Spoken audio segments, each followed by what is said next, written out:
قرآن کی ایک آیت میں نے پڑھی، اللہ فرماتا ہے وَأَمَّا مَنْ خَافَ مَقَامَ رَبِّهِ وَنَهَى النَّفْسَ عَنِ الْهَوَىٰ، اور وہ شخص جو اپنے رب کے حضور کھڑے ہونے سے خوف کیا، ڈر گیا، وَنَهَى النَّفْسَ عَنِ الْهَوَىٰ، اور خواہشات نفسانی کے خلاف کیا، نفس کچھ اور چاہ رہا تھا، تم اس کی طرف نہ جا کر اللہ کے حضور کھڑے ہونے کا تمہارے دل میں احساس پیدا ہوا، خوف آ گیا، اس کا اجر جانتے ہو کیا ہے؟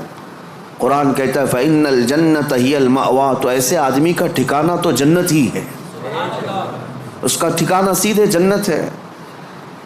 خواہشات نفسانیاں یہ ہر ایک کو دی گئی ہیں، یہ انسان کے ساتھ ساتھ چل رہی ہیں، اسی سے جنگ ہماری پوری کنٹینیو موت تک چلتی رہتی ہے۔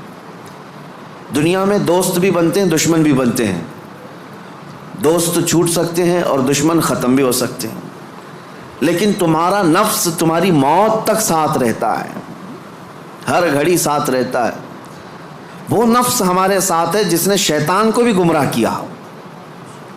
آپ سوچ سکتے ہیں ہر برے کام میں ہم یہ کہتے ہیں کہ شیطان نے بہکا دیا، شیطان نے بہکا دیا، یہی کہتے ہیں، نماز نہیں پڑھے شیطان ورغلایا، بہکایا، صبح نماز میں نہیں آئے شیطان سلا دیا۔ مجھے یہ بتاؤ آدم علیہ السلام کو سجدہ کرنے سے جو شیطان نے انکار کیا اس کو کس نے منع کیا؟ ساری دنیا کو شیطان بہکاتا ہے تو شیطان کو کون بہکایا؟ تو محدثین فرماتے ہیں یہ نفس امارہ ہے جو ہر ایک کے ساتھ ہے، یہ شیطان کو بھی ہرا سکتا ہے، وہ شیطان کو بھی شکست دیتا ہے، وہ سب کے ساتھ ہے، وہ سب کے ساتھ ہے۔ اس نفس کو، اس خواہشات کو اگر کوئی چیز دنیا میں کنٹرول کر سکتی ہے تو وہ صرف ذکر اللہ ہے، اللہ کا ذکر اسے قابو میں رکھ سکتا ہے۔ باقی اس قدر خطرناک ہے خواہشات نفسانیہ کہ بعض لوگ یہ سمجھتے ہیں کہ جوانی ختم ہونے کے بعد بڑھاپے میں کوئی خواہش نہیں ہوتی، بلکہ بہت سارے بوڑھوں کو زنا کرتے ہوئے دیکھا گیا۔ اور میرے آقا صلی اللہ علیہ وسلم فرماتے ہیں روئے زمین کے سب سے بدترین لوگ ہوں گے وہ جن کی طرف قیامت کے دن اللہ نظر بھی نہیں فرمائے گا۔ کچھ لوگوں کے بارے میں حدیث میں ہے قیامت کے دن رب تعالیٰ ان کی طرف نظر بھی نہیں فرمائے گا۔ یہ کون لوگ ہیں جو بڑھاپے میں بھی جا کر گناہ نہ چھوڑ سکے؟ اور وہ کون سے بوڑھے ہیں جو بڑھاپے میں بھی نہیں چھوٹ سکے ان سے گناہ؟ یہ وہی لوگ ہیں جو خواہشات نفسانی کے غلام تھے۔ مولا علی کرم اللہ وجہہ الکریم فرماتے ہیں اللہ نے ہر ایک کے ساتھ نفس بھی دیا، عقل بھی دیا۔ نفس کیا ہے؟ تمہارے خواہشات، اور عقل تمہیں فیصلہ کر کے بتاتی ہے۔ لیکن حضرت علی کرم اللہ وجہہ الکریم فرماتے ہیں جس کا نفس عقل پر غالب آ گیا اس آدمی سے زندگی میں کبھی خیر نہیں ہوگی، وہ کوئی صحیح فیصلہ نہیں لے سکے گا۔ جس کا نفس اس کی عقل پر غالب آ گیا، اور جس نے اپنے نفس کو ہرا دیا، شکست دیا، تو اس کی عقل اتنی پاورفل ہوتی ہے کہ وہ ہزاروں کو زیر و زبر کر سکتا ہے اور دنیا کے بڑے فیصلے لے سکتا ہے۔ جس نے اپنے نفس کو کنٹرول میں رکھا، اپنے خواہشات کو اپنے تابع رکھا، خود اس کا غلام نہیں بنا۔ میرے عزیزو، قرآن کی ایک آیت میں آپ کو بتاتا ہوں، کتنا بڑا لفظ اللہ تعالیٰ نے قرآن میں فرمایا، توجہ، کتنا بڑا لفظ ہے یہ۔ ارأیت من اتخذ الہہ ہوا، اے محبوب کیا آپ نے نہیں دیکھا کچھ لوگ ایسے ہیں جنہوں نے اپنی خواہشات کو اپنا خدا بنا لیا۔ معبود، الہ کا مطلب ہے معبود، جس کی عبادت کی جائے اس کو کیا کہتے ہیں؟ معبود۔ اور قرآن کہتا ہے کچھ لوگ ایسے ہیں جنہوں نے اپنے نفس کو، اپنی خواہشات کو اپنا معبود بنا لیا۔ یہ قرآن کی آیت ہے، 2 جگہ آئی ہے۔ اب اتنا بڑا لفظ نفس کے لیے اللہ فرما رہا ہے کہ کئی لوگوں نے اس کو بت بنا لیا، اپنا معبود بنا لیا۔ کیوں؟ اس لیے کہ یہ وہی کرتے ہیں جو ان کا نفس چاہتا ہے، تو گویا کہ اس کی عبادت کر رہے ہیں، خواہشات کی پیروی کر رہے ہیں۔ نفس صبح اٹھا، گناہ کی طرف کھینچا، آپ چل پڑے، گویا کہ اس کی عبادت میں لگے ہوئے ہیں۔ کبھی تو اسے شکست دو، کبھی تو اسے ہراؤ۔ رات کے وقت گناہوں کے اڈوں پر جانے کی جیسی خواہش ہوتی ہے، کیا اپنے آپ کو مارتے ہو؟ میں تمہیں بتاؤں، خواہشات تو بہت دور کی بات ہے، گناہوں کی خواہشات بہت دور کی بات ہے۔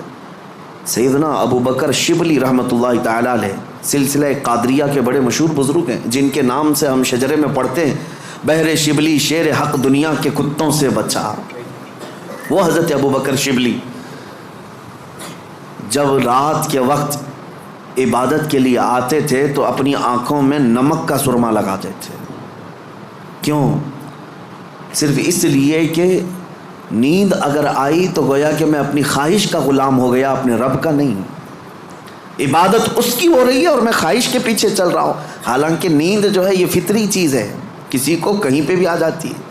اولیاء کاملین تو اس سے بھی اپنے آپ کو بچاتے تھے کہ وہ آنکھوں میں نمک پھیر لیتے تھے جس سے آنکھوں میں خون نکل آتا تھا۔ لوگ کہتے بھی تھے تو کہتے کہ اگر اللہ کی عبادت کے دوران اونگ آتی ہے، جھپکی آتی ہے، تو ان آنکھوں کی سزا یہی ہے کہ انہیں نمک لگا دیا جائے۔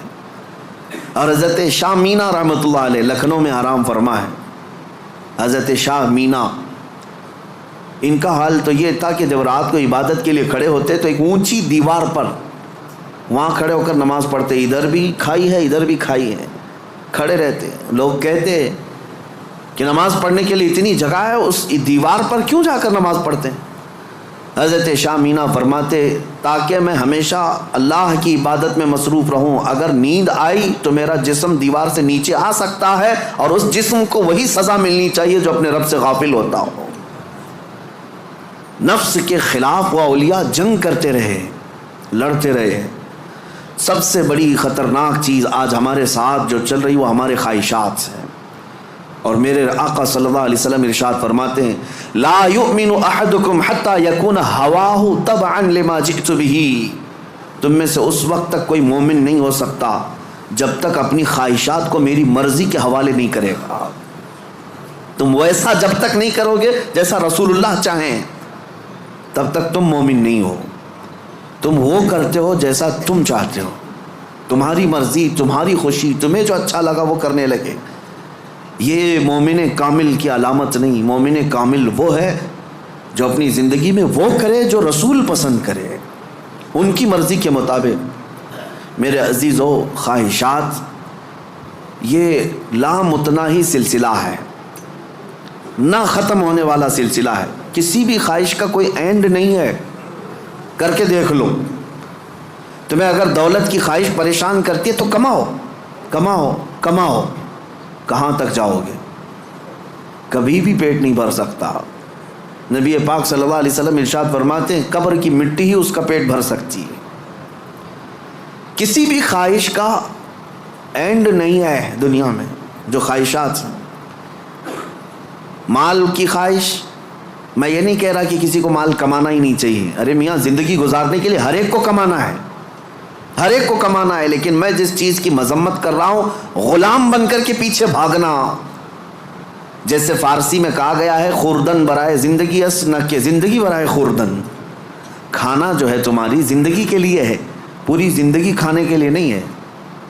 فرق دونوں میں سمجھ رہے آپ؟ مال تمہاری زندگی گزارنے کے لیے ضروری ہے، لیکن پوری زندگی مال کے لیے نہیں ہے۔ لیکن خواہشات کبھی ختم نہیں ہوتی۔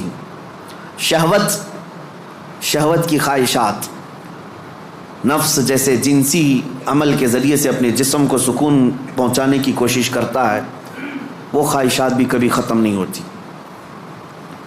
کبھی ختم نہیں ہوتی۔ اگر اس نے اپنے اس گھوڑے کو، نفس کے گھوڑے کو آزاد چھوڑ دیا تو وہ کہیں پر بھی اس کی خواہشات جا کر رکتی نہیں۔ نہ وہ ایک عورت پر صبر کر سکتا ہے، نہ 10 عورتوں پر، نہ 100 عورتوں پر۔ اگر اس نے اپنے خواہشات کے اس گھوڑے کی لگام نہیں پکڑی تو کہیں اینڈ نہیں ہے، اس کا کہیں اینڈ نہیں ہے۔ مرنے کے وقت بھی یہ خواہشات اسے گناہ کی طرف لے جا سکتی ہیں۔ یہ شرمگاہ کی خواہشات اور زبان کی جو خواہشات ہیں، چٹکارا جس کو کہتے ہیں، لذت، اس کا بھی کوئی اینڈ نہیں۔ میں نے ایک ایسے صاحب کو بھی دیکھا، ان کے بیٹے میرے ساتھی تھے، وہ تو مذاق میں کہتے تھے کہ ان کے باپ ICU میں تھے، جس دن ان کا انتقال ہونا تھا اس دن بھی وہ بریانی منگوا رہے تھے ICU میں۔ تو یہ تو ایک نارمل سی بات تھی، ہنس کر کے وہ کہہ رہے تھے، لیکن وجہ یہ تھی کہ وہ ایڈکٹ تھے بریانی کی، کھانے کے، گوشت کے، تو ایک لمٹ ہوتی ہے کسی آدمی کی، لیکن اگر اس نے خواہشات کو آزاد چھوڑا تو وہ کہیں پر بھی جا کر نہیں رک سکتا، نہ آئی سی یو، نہ آپریشن، نہ کوئی چیز، اسے کوئی چیز نہیں روک سکتی سوائے موت کے۔ موت آنے تک وہ اپنی خواہشات میں ڈوبا رہے گا، ڈوبا رہے گا۔ خواہشات ایک سمندر ہے، وہ ختم نہیں ہوتا کبھی، اسی لیے میرے عزیزوں جتنا کم ہو سکے سمیٹ لو اپنے آپ کو۔ دنیا تمہیں ہاتھ پاؤں مارنے سے کتنی مل سکتی ہے، کتنی مل سکتی ہے مجھے بتاؤ؟ تم زیادہ سے زیادہ کس قدر اپنے آپ کو دنیا میں خوش رکھ سکتے ہو ان خواہشات کو پورا کر کے؟ کبھی نہیں۔ گناہوں میں یہ تمہیں ایسا برباد کر کے رکھیں گی خواہشات کہ تمہارے جسم مفلوج ہو جائیں گے، ایک دن موت کا وقت آئے گا، سارے درد تمہارے نکل رہے ہوں گے، دنیا سے جا رہے ہوں گے لیکن ہزاروں داغ چھوڑ کر جا رہے ہوں گے زمین پر، اور اسی زمین میں دفن ہونا ہے۔ اس لیے اللہ نے قرآن میں فرمایا اپنے رسول سے، اے محبوب کیا آپ نے نہیں دیکھا کچھ لوگ وہ ہیں جو اپنے خواہشات کو اپنا معبود بنا لیا ہے، اپنا خدا بنا لیا ہے، اس کی پیروی کرتے ہیں۔ اب کرنا کیا چاہیے؟ ان خواہشات کا قتل جتنا ہو سکے اس کے خلاف جانا ہوگا۔ ظاہر سی بات ہے یہ رات کے وقت ذکر کی طبیعت کس کی چاہتی ہے؟ وہ لوگ جن پر اللہ فضل فرمائے، ورنہ اکثر کا جسم آرام چاہتا ہے، دنیا کی طرف جسم کھینچتا ہے، لیکن تم نے اس کو ٹھکرایا اور اللہ کے ذکر کو اپنایا، یہ آپ نے اپنے خواہشات کے خلاف کیا ہے۔ اس کے اجر میں کیا ہے؟ سیدھے قرآن کہتا ہے جنت اس کا ٹھکانہ ہے، جنت اس کا ٹھکانہ ہے۔ حضور پاک صلی اللہ تعالیٰ علیہ وسلم فرماتے ہیں، جانتے ہو اپنے صحابہ سے اللہ کو سب سے زیادہ پسندیدہ چیزیں کیا ہیں؟ اللہ سب سے زیادہ کیا چیز پسند کرتا ہے بندوں میں؟ اس میں حدیث پاک میں ہے ننگوں کو کپڑا پہنانا، بھوکوں کو کھانا کھلانا، یہ اللہ کو بہت پسند ہے، لیکن ایک اور چیز ہے، رب تعالیٰ فرماتا ہے جب دنیا سو رہی ہو اور تم کھڑے ہو جاؤ اللہ کی بارگاہ میں، یہ اس کو اتنا پسند ہے رب تبارک و تعالیٰ کو، سارے عمل میں ساری اداؤں میں اسے پسند ہے۔ کیوں؟ خالص بندہ رب کے لیے کھڑا ہوا ہے، ساری خواہشات کو چھوڑ کر کے، خواہشات کو چھوڑ کر۔ اب آؤ جن لوگوں نے خواہشات کی پیروی کی ان کی ایک چھوٹی چند مثالیں میں آپ کے سامنے رکھتا ہوں۔ ایسی ہلاکت کہ سب کچھ ختم ہو جاتا ہے۔ میرے عزیزو، سلطان الاولیاء سیدنا غوث اعظم جیلانی بغدادی رضی اللہ تعالیٰ عنہ ارشاد فرماتے ہیں، جس شخص کو اپنی خواہشات پر قابو نہیں، اس کا نفس اسے کفر تک لے جا سکتا ہے، اس کا نفس اسے شرک تک لے جا سکتا ہے اور اسے کافر بنا کر دنیا سے لے جائے گا۔ ایسے حالات بھی ہم نے دیکھے، خواہشات نے انسان کو کافر بھی بنا دیا، کبھی مال کی خواہش، کبھی عورت کی خواہش، کبھی کسی اور چیز کی خواہش۔ اللہ اکبر، وہ صحابہ کیسے تھے جنہوں نے اپنی ساری خواہشات کو میرے مصطفیٰ کی مرضی پر قربان کر دیا تھا، ہر چیز کو قربان کیا تھا، ہر چیز کو قربان کیا۔ آؤ میں تمہیں وہ بات بتا دوں جو سیدنا ابراہیم علیہ الصلوۃ والتسلیم کے متعلق قرآن میں آیا ہے۔ وَإِذْ قَالَ إِبْرَاهِيمُ رَبِّ أَرِنِي كَيْفَ تُحْيِي الْمَوْتَى قَالَ أَوَلَمْ تُؤْمِنْ قَالَ بَلَىٰ وَلَٰكِنْ لِيَطْمَئِنَّ قَلْبِي قَالَ فَخُذْ أَرْبَعَةً مِّنَ الطَّيْرِ فَاصْرُهُنَّ إِلَيْكَ ثُمَّ اجْعَلْ عَلَىٰ كُلِّ جَبَلٍ مِّنْهُنَّ جُزْءًا ثُمَّ ادْعُهُنَّ يَأْتِينَكَ سَعْيًا۔ قرآن کہتا ہے ابراہیم علیہ السلام نے ایک بار اللہ کی بارگاہ میں ذکر کیا کہ مولا تو مرے ہوئے لوگوں کو دوبارہ کیسے زندہ کرتا ہے؟ اللہ نے پوچھا کیا ابراہیم تمہیں اس بات پر یقین نہیں ہے؟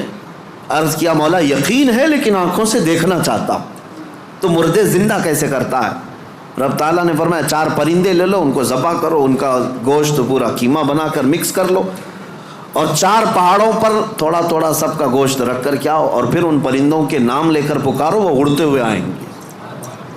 حضرت ابراہیم علیہ السلام نے 4 پرندے لیے، ایک کوا، ایک مرغا، ایک کبوتر اور ایک مور۔ ان 4 پرندوں کا ذکر ہے، کوا، کبوتر، مرغا، مور۔ یہ 4 پرندے ذبح کیے، سب کا گوشت مکس کیا اور 4 پہاڑوں پر رکھ کر آئے اپنی جگہ پر۔ ان کی سب کی منڈیاں ان کے پاس تھیں، سر ان کے پاس تھے۔ پکارا ان پرندوں کا نام لے کر، ہوا میں وہ قیمہ اڑتا گیا، اپنے اپنے جسم سے ملتا گیا اور آ کر اپنے اپنے سر سے جڑ کر پورا پرندہ بنا۔ قرآن پاک میں یہ ہے واقعہ. سبع سنابل شریف میں میر عبد الواحد بلگرامی رحمۃ اللہ علیہ اس واقعے کو لکھ کر کے اب ارشاد فرماتے ہیں کیا کبھی تم نے یہ سوچا کہ ابراہیم علیہ السلام نے وہ 4 پرندے کیوں لیے؟ کون سے؟ کوا، کبوتر، مرغا، مور. یہی 4 پرندے کیوں لیے؟ انہی کو ذبح کیوں کیا؟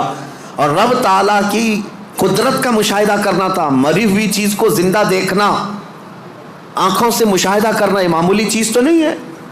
اللہ کی قدرت کو دیکھنا ہے اپنی آنکھوں سے. یہ دیکھنے کے لیے کیا کیا ابراہیم علیہ السلام نے؟ 4 چیزوں کو ذبح کیا، اور وہ 4 خاص پرندے ہیں. تو حضرت عبد الواحد بلگرامی فرماتے ہیں چاروں پرندوں کی 4 خصوصیت ہے. چاروں پرندوں کی 4 خصوصیت. کوا، اس کی خصوصیت لالچ ہے. کوا لالچی بہت ہے، اس کا پیٹ کبھی بھرتا نہیں، کبھی پیٹ نہیں بھرتا، اس کے اندر لالچ زیادہ ہے. اور مرغا، مرغے کے اندر شہوت زیادہ ہے، مادہ کے لیے، اپنی عورتوں کے لیے شہوت بہت زیادہ ہے مرغے کے اندر. اور تیسرا کبوتر، کبوتر کے اندر دوستی کرنے کی عادت بہت ہے. سارے پرندوں میں جلدی دوستی یہی کرتا ہے، جلدی مانوس ہوتا ہے، فرینڈ بنانا یہ کبوتر کی عادت ہے. چوتھا مور، مور کو اپنی خوبصورتی دکھانے کی خواہش بہت زیادہ ہے، نمائش، دکھاوے کی عادت اس کو بہت زیادہ ہے. جب 4 لوگ کھڑے ہوں گے اپنے پر کھول کر کے ناچتا رہے گا، اس کی خوبصورتی دیکھو. اب حضرت میر عبد الواحد فرماتے ہیں چاروں پرندوں کی خصوصیتیں پتہ ہے؟ کوے کی لالچ، مرغے کی شہوت، کبوتر کی دوستی اور مور کی نمائش. فرماتے ہیں حقیقت میں ابراہیم علیہ السلام نے جانوروں کو ذبح نہیں کیا، ان کے اندر موجود بری عادتوں کو ذبح کیا. ابراہیم علیہ السلام نے کوے کو نہیں لالچ کو ذبح کیا، مرغے کو نہیں شہوت کو ذبح کیا، کبوتر کو نہیں بلکہ ایرے غیرے کی دوستی کو ذبح کیا، مور کو نہیں دکھاوے کو ذبح کیا. اور جب بندہ یہ 4 بری عادتوں کو ذبح کرتا ہے مولا اس کو اپنی قدرت کے مشاہدے کراتا ہے. رب تبارک و تعالیٰ کی قدرت کے وہ مناظر دیکھ سکتا ہے. مردوں کو زندہ کیسے کیا جاتا ہے یہ دکھایا جائے گا. اس آیت میں ایک بہت بڑی عبرت کی بات ہے کہ اللہ کے نبی کو یہ حکم دیا گیا. اس طرح میرے عزیزو اگر ہمارے اندر موجود یہ خواہشات، یہ سب کا تعلق خواہشات سے، لالچ، شہوت، دوستی اور ریاکاری، سب کا تعلق نفس سے ہے. یہ سب کا تعلق نفس سے ہے. لالچ کو ختم کر لو، شہوت کو ختم کر لو، کنٹرول میں رکھو. اور دوستی کے لیے بہت سارے لوگوں کو برا لگ رہا ہوگا کیا دوست نہیں بنانا چاہیے؟ یقیناً دوست بناؤ. میں آپ کا دوست ہوں، آپ میرے دوست ہیں. یہ دوستی کس بنیاد پر ہماری بنی ہے؟ صرف اور صرف اللہ اس کے رسول کی بنیاد پر. جو دوستی اس بنیاد پر بنی ہو وہ دوستی جنت تک لے جائے گی.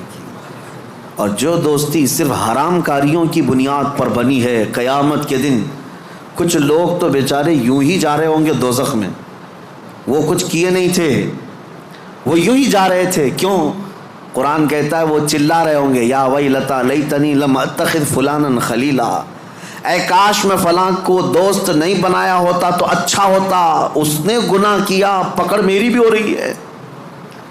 پولیس چھاپا مارتی ہے اور جو گناہوں میں ملوث ہے یا غیر قانونی کاموں میں ملوث ہے اس کو تو دھر دبوچتی تو ہے ہی ہے، لیکن پھر کنیکشن دیکھتی ہے کس کے ساتھ تھے، یہ کس کے کانٹیکٹ میں تھا. پھر ٹریک کیا جاتا ہے، کہاں ٹریک کر کے اٹھاتے رہتے ہیں. ابھی ہمارے علاقے میں 6 مہینے پہلے کچھ وائلیشن ہوا تھا جس میں پکڑتے 150 تک کو لے کے گئے، صرف اس لیے کہ مین آروپی جو کام کیا تھا اس کو انہوں نے موبائل میں ادھر ادھر فارورڈ کیا تھا یا صرف دیکھ کر کے اپنے پاس محفوظ کیا تھا. گناہ میں برابر کے شریک دنیا میں سمجھے جا رہے ہیں. تو دوستی میرے عزیزو یہ خواہشات پر اگر ہے تو یہ جہنم میں لے جانے والی ہے. اور ریاکاری یہ بھی بہت خطرناک چیز ہے. جس نے ریا کیا، دکھاوے کے لیے کوئی بھی کام کیا، قیامت کے دن سب اس کے منہ پر مار دیا جائے گا. اب آؤ خلاصہ میں آپ کو بتاؤں. خواہشات کو اگر کنٹرول پر نہ رکھا گیا تو سنو، دو روایتیں میں آپ کو بتاتا ہوں. اگر انسان اپنے خواہشات کو کنٹرول میں نہ کیا تو وہ جانور سے زیادہ ذلیل ہوتا ہے. یہاں تک کہ بزرگوں نے لکھا ہے کہ وہ اپنی ماں سے زنا کر سکتا ہے اور بیٹی سے بھی زنا کر سکتا ہے اگر اس نے خواہشات کو اپنے قابو میں نہیں رکھا. وہ سب کچھ کر سکتا ہے اور ہوا ہے دنیا میں اور ہو بھی رہا ہے. یہ ہمارے لیے حیرت کی بات ہے، تعجب کی بات ہے، اس لیے کہ ڈر لگتا ہے.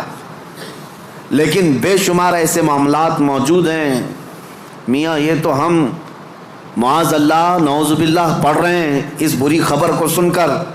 تمہیں حیرت ہوگی، کچھ ایسے لوگ ہیں جو کورٹ میں آئے ہیں بھائی بہن شادی کرنے کے لیے، اجازت مانگنے کے لیے، سگے بھائی اور بہن. اور اتنا ہی نہیں بلکہ عرب ممالک میں خود ہو کر کے آیا، کئی گھروں کے اندر یہ بے حیائیاں موجود ہیں. بہنوں کو محفوظ رکھنے کے لیے بھائیوں سے دور کیا جا رہا ہے. کیوں؟ خواہشات پر کنٹرول نہیں، انہیں ڈر ہے اپنے سگے بھائی سے. اسی کے ماں سے پیدا ہوا بھائی، اس سے خاتون ڈرتی ہے. یہ ان علاقوں میں نے دیکھا ہے، ان علاقوں میں، اگر میری بات غلط ہو تو مجھے بتانا ہو. عرب ممالک کی بات میں کر رہا ہوں. کئی گھروں میں خواتین اپنے سگے بھائیوں سے ڈر کر کے رہتی ہیں کہ وہ اکیلا پائیں تو ہماری عزت کے ساتھ کچھ بھی کر سکتا ہے. اللہ کی پناہ. یہ کب ہوتا ہے؟ جب خواہشات کے گھوڑے کو آزاد کر دیا جائے. یہ کبھی قابو میں نہیں آئے گا، یہ کبھی قابو میں نہیں آئے گا. اس کو قابو میں کرنے کے لیے دنیا کی طاقتیں، کوئی انجیکشن اور ٹیبلٹ نہیں، اس کو صرف اور صرف اللہ کا ذکر کنٹرول میں لا سکتا ہے، قابو میں لا سکتا ہے. جب تم اللہ کے ذکر میں شامل ہو جاؤ یا خود سے کرو، نفس اپنے خواہشات سے باہر نکلتا ہے اور تمہارے دل کے اندر ایک قرار اور سکون آتا ہے. تم توبہ بار بار کرتے رہو گے اور اس سب سے نکلنے کی بار بار خواہش کرتے رہو گے. اور اس کو چھوڑ دو، دیکھو کتنے خواہشات جنم لیتے ہیں، کتنے خواہشات جنم لیتے ہیں. اسی لیے نبی پاک صلی اللہ تعالیٰ علیہ وسلم نے ارشاد فرمایا، خواہشات انسان کو کہاں لے جاتی ہیں.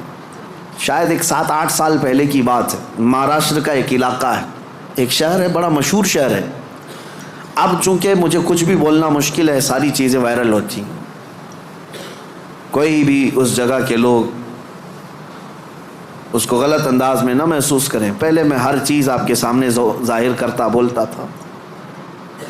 ایک شہر ہے، میں نے باضابطہ وہاں کی رپورٹ دیکھی تھی، آج بھی میرے ذہن میں وہ گونجتی ہے. 4 عورتیں، مسلمان عورتیں تھیں، قبرستان میں رات کے وقت جایا کرتی تھی. یہ بات تو لوگوں کو معلوم ہونے لگی. بعد میں کچھ لوگوں نے ان کا پیچھا کیا کہ آخر یہ کیوں جا رہی ہیں. تو ایک دن کچھ لوگوں نے جا کر کے دیکھا تو قبر کو کھود کر کے اس کے اندر اترتی ہیں اور پورے کپڑے اتارتی ہیں، ننگی ہو کر اپنا پخانہ ایک دوسرے کا کھاتی ہیں. نعوذ باللہ من ذالک. یہ کتنا گھناؤنا عمل ہے، بولنے میں 1000 بار شرم آئے. کیوں؟ یہ پکڑا گیا اور پوچھا گیا آخر کوئی جانور بھی تو نہیں کرتا ایسا. تو پکڑ کر کے تفتیش کرنے کے بعد پتہ چلا کہ ان کی خواہش تھی کہ وہ سفلی عمل پر قبضہ حاصل کر لیں. سفلی عمل پر، جادو پر کنٹرول حاصل کرنے کے لیے وہ چاہتی ہیں کہ یہ عمل کیا جائے. ان کو کسی بابا نے بتایا جتنا یہ گندا عمل کرو گے اتنا تم پاورفل جادوگر بن سکتے ہو. یہ خواہشات ہیں، یہ خواہشات ہیں. تم صرف اور صرف لوگوں میں اپنا تھوڑا سا رتبہ بڑھانے کے لیے سحر، سفلی اور جادو کے طریقے کو اپنانے کی کوشش کرتے رہے اور وہ حاصل کرنے کے لیے کتنا گرے. اور ممبئی شہر کا ایک محلہ ہے، یہاں پر بھی یہ خبر میرے پاس جو آئی اس کے افراد آج بھی موجود ہیں. یہ خواہشات ہیں. ایک بابا کو سفلی عمل کے اندر مہارت حاصل کرنے کے لیے روزانہ بستر پر خنزیر کو ساتھ سلانا پڑتا ہے. یہ اس سے بڑا عذاب کیا ہے جو دنیا میں تو خود جھیل رہا ہے. لیکن میں اس کا دوسرا رخ یہ بتاتا ہوں کہ اگر خواہشات پر کنٹرول نہیں تو انسان جانور سے زیادہ ذلیل ہوتا ہے، بہت گرتا ہے. ایسے بھیانک کام اس سے صادر ہوتے ہیں جو ہمارے وہم و گمان میں بھی نہیں آتے، سوچ میں بھی نہیں آتے. یہ نفس کا گھوڑا بہت تیز دوڑتا ہے. اس کو عقل پر غالب آنے نہ دینا کبھی، ان خواہشات کو اپنے دل پر یا اپنی عقل پر غالب آنے ہرگز نہ دینا، ورنہ اتنے بھیانک کام یہ کروا جاتا ہے۔ اللہ اکبر، اللہ اکبر۔ مدینہ طیبہ کے متعلق امام غزالی رحمۃ اللہ علیہ نے لکھا ہے کہ ایک شخص ایسا تھا جو لوگوں کے دفن ہونے کے بعد قبر کھود کر کے ان کے کفن چراتا تھا اور پھر اس کو بازار میں بیچتا تھا، لیکن ایک بار اس نے ایک خاتون کے قبر کو کھودا اور کفن چرایا، اس کی نیت خراب ہوئی، مردے کے ساتھ اس نے بدکاری کیا، نعوذ باللہ من ذالک۔ میں یہ باتیں کیوں کہہ رہا ہوں؟ یہ گناہ ضرور ہیں، بولنے میں مجھے بھی جھجک تو آ رہی ہے، دیکھیں جھریاں آ رہی ہیں جسم کے اندر، رونگٹے کھڑے ہو رہے ہیں، لیکن صرف اس لیے بتا رہا ہوں کہ ہم ایک مردے کو دیکھ کر کے سسک جاتے ہیں، سہم جاتے ہیں کہ کسی کی موت پر انسان کا جسم بے قابو رہتا ہے، غمگین رہتا ہے، لیکن اگر ان حالات میں بھی موت کے بعد یا قبرستان میں جانے کے بعد بھی کوئی انسان ایسا کر سکتا ہو کہ قبر کو کھود کر کے اس کو ننگا کر دے مردے کو اور پھر اس کے ساتھ بدکاری کرے، یہ کون سی چیز وہاں تک لائی اس کو؟ یہ خواہشات، یہ وہ نفس امارہ، نفسانی خواہشات۔ اسی لیے مولا علی کرم اللہ وجہہ الکریم نے فرمایا جس کے خواہشات، جس کا نفس اس کے عقل پر غالب آ گیا، زندگی بھر اس سے کوئی خیر ثابت صادر نہیں ہوگا، کوئی اچھا کام اس سے نہیں نکل پائے گا۔ اپنی عقل پر ان خواہشات کو غالب آنے ہرگز مت دینا۔ ہم نے دیکھا ہے یہ تمام معاملات تجربے کے طور پر، میں آج آپ کے سامنے یہ ذکر کر رہا ہوں کیونکہ آج علاج کا دن ہے، آج علاج کا دن ہے۔ ہمارے جو زخم لگے ہوئے ہیں ایک بار رحمان کو پکارو، وہ سب زخم بھر جائیں گے۔ آج کی یہ مجلس علاج کی مجلس ہے کہ تم اللہ رب العزت کو آج پکارو گے، تمہارے زخم بھر جائیں گے۔ اور اسی لیے میں بارہا کہتا بھی ہوں ذکر کی مجالس میں شرکت کرو، یہ اتنا تمہیں پاورفل بنا دیں گے، اتنا پاورفل کہ گناہوں سے خود بخود تمہیں نفرت پیدا ہو جائے، خواہشات پر کنٹرول تمہارا خود کا حاصل ہو جائے۔ ورنہ میں چیلنج کے ساتھ کہتا ہوں جاؤ دنیا میں گھوم پھر کر کے آنا، بڑے سے بڑے ڈاکٹر کے پاس وزٹ کر کے آؤ، بڑے سے بڑے حکیم کے پاس جا کر کے آؤ، کسی بڑے سائیکسٹرسٹ کے پاس جا کر کے آؤ، نفس کے متعلق اس سے کوئی علاج لے کر کے آؤ کہ میرا کنٹرول نہیں ہے، آپ مجھے کوئی گولی دے دو، کوئی معجون دے دو، کوئی انجیکشن دے دو، ہو سکتا ہے تمہیں نیند کی گولی تو دے دے، ہو سکتا ہے تمہیں وہ مکمل ختم کرنے کی دوا تو دے دے، لیکن تمہارے کنٹرول، خواہشات کو کنٹرول کرنے کی کوئی دوائی نہیں دے سکتے۔ اس کا کنٹرولنگ پاور جس نے پیدا کیا وہی دے سکتا ہے۔ اسی لیے میں آپ کو بتاؤں، اب تم اپنے نفس کے کنٹرول کے لیے کس سے مدد مانگو گے؟ کس سے مدد مانگو گے؟ سنو توجہ سے، اعوذ باللہ من الشیطان الرجیم پڑھتے ہیں آپ، اعوذ باللہ من الشیطان الرجیم، جس کا مطلب کیا ہے؟ میں اللہ کی پناہ مانگتا ہوں شیطان مردود سے، کہ اللہ مجھے بچا لے، کس سے؟ شیطان مردود سے مجھے بچا لے۔ یا آپ کس سے پناہ مانگ رہے؟ کس کی بارگاہ میں پناہ مانگ رہے ہیں؟ اللہ کی بارگاہ میں، کہ مولا تو مجھے پناہ دے دے۔ اس کے متعلق حکیم احمد یار خان نعیمی رحمۃ اللہ علیہ فرماتے ہیں، اس کی مثال یوں سمجھو، جیسے کسی کے ہاں آپ ملنے کے لیے گئے، اس نے گھر کے باہر کتا پال رکھا ہو حفاظت کے لیے یا کسی کام کے لیے، دشمنوں کے لیے یا کسی بھی غرض کے لیے کتا پال رکھا ہو، اور آپ گئے گھر کے باہر کھڑے، کتا بھونکنا شروع کر دیا، دروازے میں جا ہی نہیں پا رہے، آپ اس کتے کو کنٹرول کیسے کرو گے؟ آپ اپنے دوست کے گھر اندر جا رہے ہیں لیکن کتا باہر ہے، کتا جیسی قریب جاتے ہو بھونکتا ہے، اب آپ دروازے کے اندر جانا چاہتے ہیں تو اس کتے پر کنٹرول کیسے پاؤ گے؟ رسی ڈالو گے اسے، پتھر مارو گے، جتنا مارو گے اتنا اچھل کود کرے گا۔ اس کا سیدھا سا طریقہ یہ ہے، جس کا کتا ہے اسے بلاؤ۔ حکیم احمد یار خان نعیمی رحمۃ اللہ علیہ فرماتے اسی کو پکارو، بھائی ذرا باہر تو آ جاؤ، اور وہ جب آئے گا مالک کو کتا اچھی طرح پہچانتا ہے، وہ اس کو کنٹرول میں کر دے گا، اس کو تھوڑا سا اپنی آواز میں ہٹا دے، سائڈ میں کتا ہٹ جائے گا، دروازہ کھلا ہے آ جاؤ، دوست اپنے دوست سے ملاقات کر لے گا، لیکن اس بیچ والے کتے کے کنٹرولنگ کے لیے کتے کے مالک کو ہی پکارنا ہوگا۔ اسی لیے حکیم احمد یار خان نعیمی رحمۃ اللہ علیہ فرماتے ہیں نفس ایک کتا ہے جو تمہیں تمہارے رب کے دروازے پر جانے سے پہلے بھونکتا ہے، دروازے میں کھڑا ہو جاتا ہے، نہیں جانا مسجد، نہیں جانا اس ذکر پر، نہیں جانا ان محافل میں۔ اس کتے پر کنٹرولنگ کیسے حاصل ہوگا؟ فرمایا گیا اسی لیے تم اس کتے کے مالک رب ذوالجلال کو ہی پکارو، پیدا تو اسی نے کیا ہے، رب تبارک و تعالیٰ نے پیدا کیا ہے اور وہی تمہیں اس پر قبضہ بھی دے گا۔ اسی کے متعلق فرمایا گیا اللہ نے پہلے ہی قرآن پڑھنے سے پہلے حکم کیا دیا، یہ پڑھو اعوذ باللہ من الشیطان الرجیم، میں اللہ کی پناہ مانگتا ہوں شیطان مردود سے۔ آج ہم اسی لیے اس مسجد میں آئے بھی ہیں۔ میں نے نفس کے متعلق جو باتیں ذکر کی، یقیناً نفس نے بہتوں کو اندھا کر دیا، بہتوں کو برباد کیا، بہتوں کو گمراہ کیا، کئی کو کافر کیا۔ جو کفار و مشرکین ہیں نا، وہ صرف نفس کی سنتے ہیں، اگر حقیقت میں وہ تمام مشاہد اور مناظر میرے رب ذوالجلال کی قدرت کے نفس کو چھوڑ کر کے دیکھتے تو ایمان ضرور لاتے، ایمان ضرور لاتے۔ وہ نفس کی پیروی کر رہے ہیں اور نفس کی خواہشات لوگوں کو کافر بنائے رکھی ہے، وہ نہیں آ پاتے اس طرف۔